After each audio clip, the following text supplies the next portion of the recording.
अस्सलाम वालेकुम। उर्दू पॉइंट के साथ मैं हूं आपकी होस्ट एमन यासीन। इस वक्त मेरे साथ साबिक टीपीआर पुलिस नायाब हैदर साहब हमारे साथ मौजूद हैं। उनसे डिस्कस करते हैं और आज का पॉडकास्ट जो है उनसे डिस्कशन करते हैं पुलिस के हवाले से, पुलिस के इदारे में होने वाली तमाम तर कारकर्दगी के हवाले से उनसे जो है वो डिस्कशन करते हैं। जी नायाब साहब अस्सलाम वालेकुम। वालेकुम अस्सलाम अमन।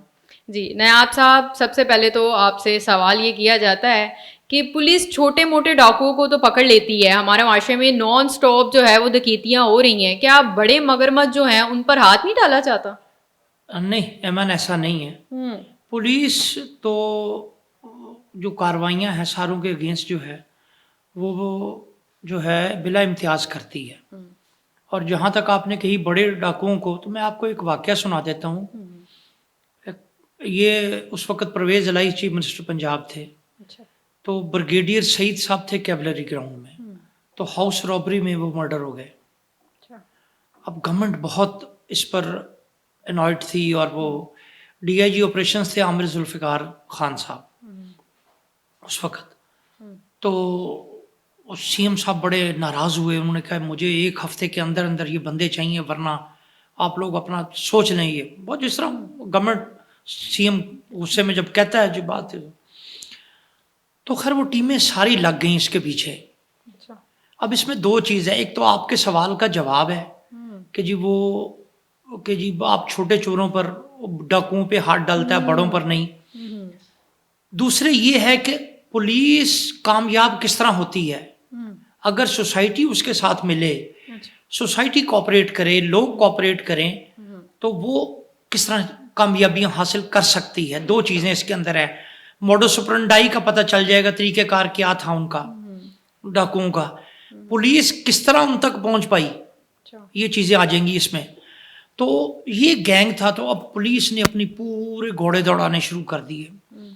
आमिर जुल्फ़िकार खान साहब बड़े जो थे मेहनती अफसर, अब भी पुलिस सर्विस में है।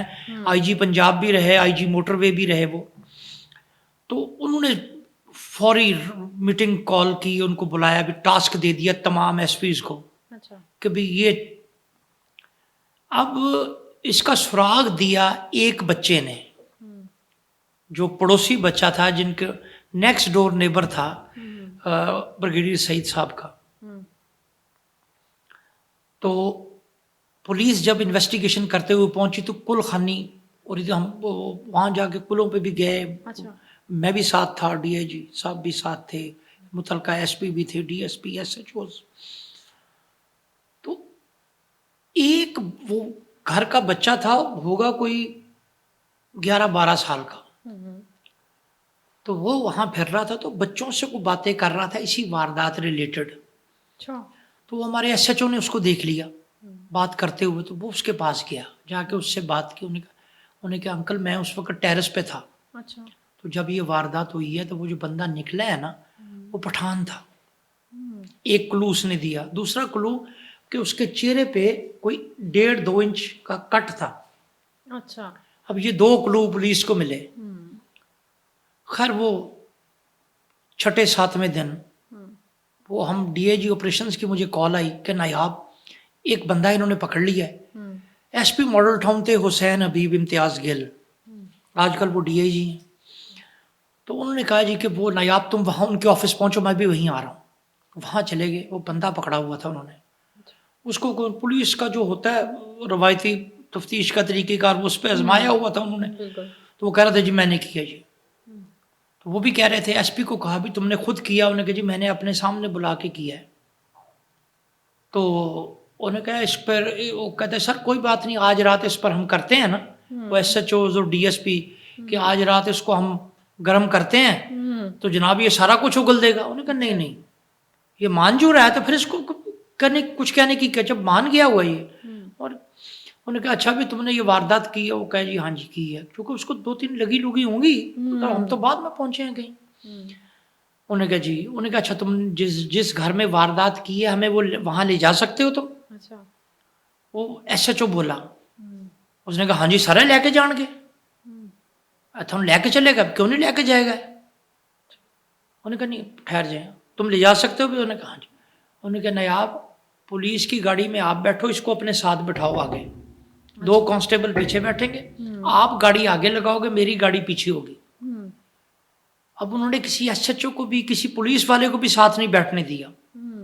अब उस वक्त मुझे इसकी समझ नहीं आई कि वाई, खैर मैं बैठ गया। हाँ।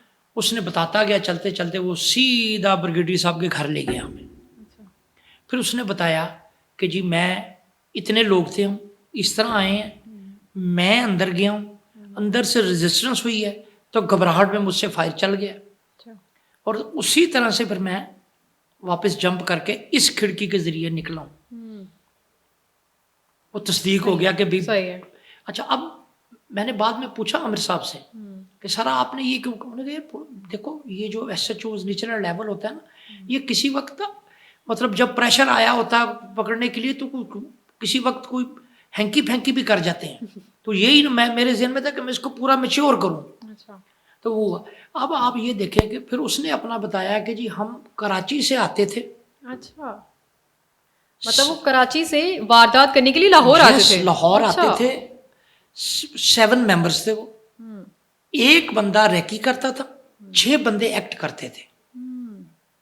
अच्छा, पूरा एक गैंग था? पूरा एक गैंग था। वो कराची से लाहौर आते थे। अच्छा। 1 हफ्ता वहाँ वो रुकते थे, 1 हफ्ता यहाँ लाहौर में, जस्ट 1 हफ्ता।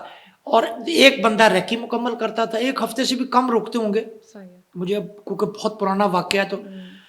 तो वो वारदात जिस दिन कर लेते थे, और करते थे एक ही रात में, 3-4 मोटे टारगेट रखे होते थे, 3-4 वारदातें एक ही रात में की।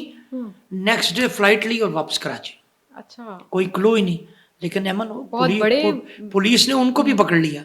आप कह रही ना बड़े डाकू चोरों को नहीं पकड़ते, तो ये वो बात है। अच्छा। कि पुलिस बिला इम्तियाज कार्रवाई करती है,